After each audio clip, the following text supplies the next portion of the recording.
vortex. I went out to Nashville tonight, and I went to 2 different mics, and the first mic that we went to, I didn't get picked, and the second mic, well, it was over by the time we got there.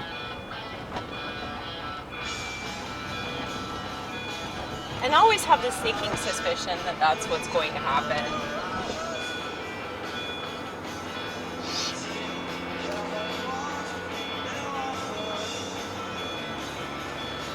But,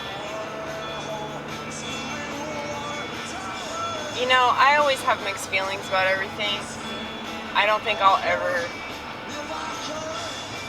be solid in any given sentiment because maybe I'm just too interesting. Or maybe I'm just an emotional basket case. I don't know. But I just really fucking hate it sometimes. And I'm sure that if I went up on stage and performed, I would hate it even more, okay? Because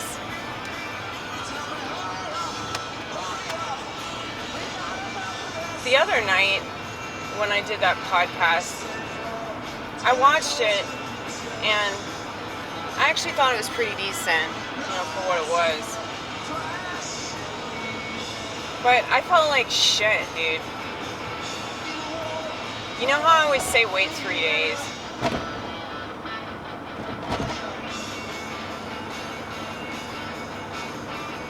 I mean, I think it was about 3 days where I just felt just sick. And I think that's why I don't like performing, because it's not, I don't know, I don't get this like rush from it that I'm told, you know, other people get. Like when they get that laugh, they get that little dopamine hit. I don't get that. It just like reminds me of being in school, or it reminds me of like just being an American. Like I've just always been like such an outcast. And so it's like I'm not really getting the same thing out of comedy that other people are, because like they're up there doing jokes that are like trying to appeal to the culture that we're in. They're doing jokes that are trying to appeal to, you know, what's popular and what people find acceptable. And that's not comedy, you know. And like the more that I watch it and listen to it, I'm like, this is just such shit. And it's like anybody that pushes the envelope, it's like they have to prove that that's what they do. You like their whole shtick, their whole like persona is like, I'm the offensive comic, you know? I'm gonna say faggot. I'm gonna talk trash about women, and it's like, you know, I'm all in favor of that, but it's just like so lame to me. Everything is so fucking lame. And I know this channel gets redundant. I know that my comedy is probably annoying because it's like avant-garde and kind of stupid sometimes, but like it's definitely a risk, mainly because I don't want to do it. So it's not just like, oh, what if they don't like it? That's not really the risk. The risk is like me being more suicidal by the end of it, you know?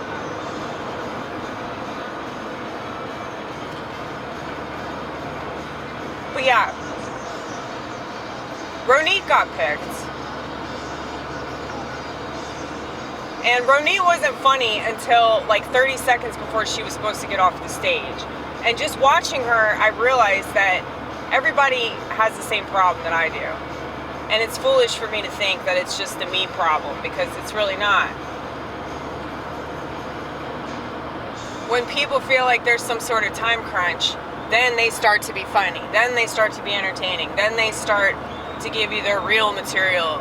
Then they tell you how they actually feel about everything, you know? Like, she kept saying really funny shit right before she left. But yeah, it's hard to like keep that momentum for like 4 or 5 minutes. That's why I think I did really well during that podcast, because it was like I was just talking. And I was saying funny shit, but I was also like being open and honest about my sentiment towards everything. And I guess that's pretty funny. It's just true, you know? It's just true shit.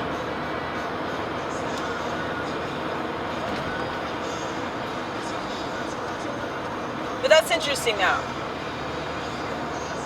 So it's like in the beginning, you have this character that you want people to believe, like this persona that you want people to buy into. And then by the end of it, when you realize that your time is almost up, you're just like, fuck it, I'll show you who I really am, you know? And that works. That works better than what you were trying to do before. So maybe I just have to gaslight myself into believing that I'm supposed to leave the stage immediately when I get up there, and then I'll say nothing but funny shit the entire time. I don't know. But I actually was kind of bummed out that I didn't get picked. Mainly because I think that it is what I'm supposed to do. And I didn't want to go to the other mic, and Ronit was like, you're sabotaging yourself. So like she guilted me into going to this mic, and it wasn't even going on.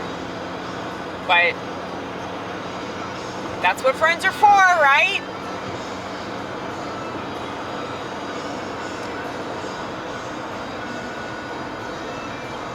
No, but man, it is like really depressing to do comedy. I wonder if it's always been depressing. I wonder if it was this depressing in the 70s and 80s. I'm sure it was.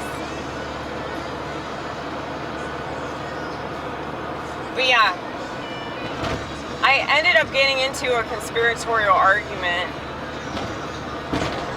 with this liberal outside the second mic, which was pretty funny. And I'm really glad that we're able to have these conversations. I can't stress that enough, because having conversations is really important to me, especially when we don't agree. But you know, he is of the mindset that many people in this country have, I think, that they just want to believe what they're told. That's so much easier than it is to question reality. He kept asking me, who's they? Who are you referring to when you say they? And, you know, I don't want to say shit like the deep state or like the Jews, you know? Like, there's no way to make this case. There's no way. Like, you just sound crazy no matter what. You're just gonna sound like a total fucking nutcase. So it's like, what's the point in even having the conversation? We're speaking a completely different language. And that's how I felt my entire life, you know? Just being an American, surrounded by all these dipshits that like don't question anything that the education system tells them. And I don't want to call this guy a dipshit, by the way, because I think he's one of the smartest liberals I've ever met. Like, he has good jokes. He doesn't get up there and talk about sex. I mean, he hosted a clean mic. So I thought that was pretty interesting, considering his political views. But like, that's a stereotype. They want people to think that all liberals are like really degenerate. But you know, he's married with kids. He doesn't whoop their ass. He has jokes about that, you know?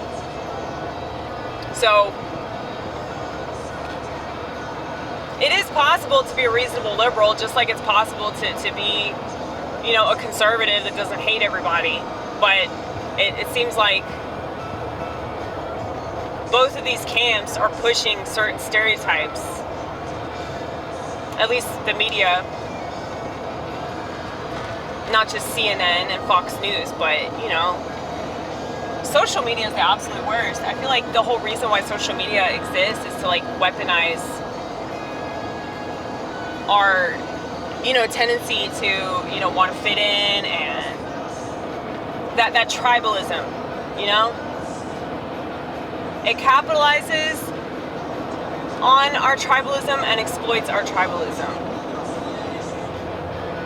Which is why so many people want to talk about race and gender and sexual orientation, all this shit, you know?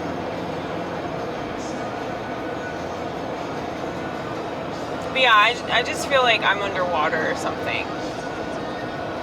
Like when I talk to other people, that's why I tend to be quiet. The reason why I do this channel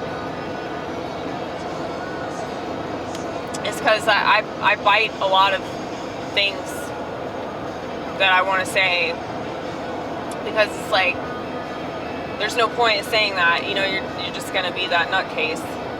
That's how everybody's going to see you. And they already think that because of my attire. So,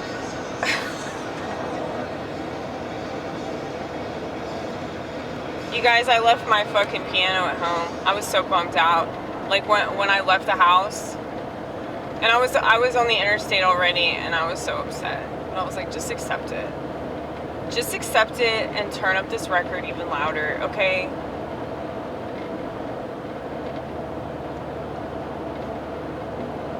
I'm 5-0. Multiple 5-0s. Do you see it? I know y'all see the blue lights.